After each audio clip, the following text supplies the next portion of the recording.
Good news mga ka-Reyna. Ito pala ang mga dapat gawin para nga sa sakit ni Reyna. Makikita natin sa nakaraang video ni Rab Matubang ay ni-reveal na nga ang kalagayan o sakit ni Reyna.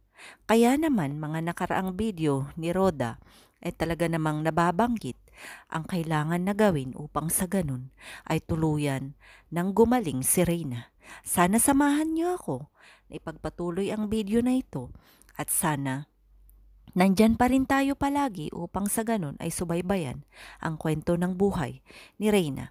Salamat sa lahat ng sumusubaybay sa aking munting channel, nag-subscribe, nag-share at syempre nag-iiwan ng kanilang mga komento. Maraming salamat. Salamat sa lahat ng mga solid supporters, individuals, mga sponsors, Luzon, Visayas, Mindanao at mga OFWs na katulad ko. Nireveal na nga ang sakit ni Reyna na ayon pa sa kanyang doktor ay talaga namang masinsinang gamutan at pag-aalaga ang kailangan para kay Reyna, na ayon pa kay Roda ay talagang kailangan ni Reyna ng wastong pangunawa. Bago pa i-reveal nila Ayan ang sakit ni Reyna, kaya pala napag-uusapan na ni Mama Roda na talagang hindi niya maiwanan si Reyna kahit gustuhin man niya, kasi kailangan talaga ni Reyna ang kasakasama sa bahay.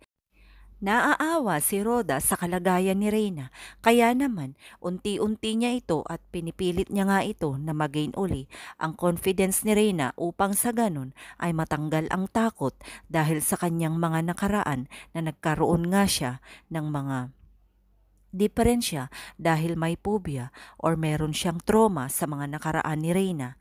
Kaya naman ginagawa ni Roda ang lahat ng kanyang makakaya upang sa ganun ay sana bumalik na nga sa normal si Reyna, na yan naman talaga ang mithiin at adhikain at talagang iisang layunin ng mga iba't ibang grupo at individuals na nagmamahal kay Reyna.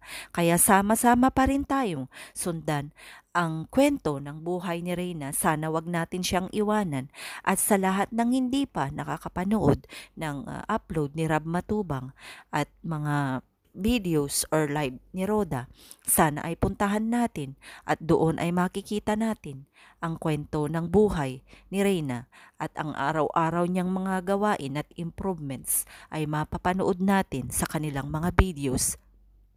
Salamat at napanood muli natin.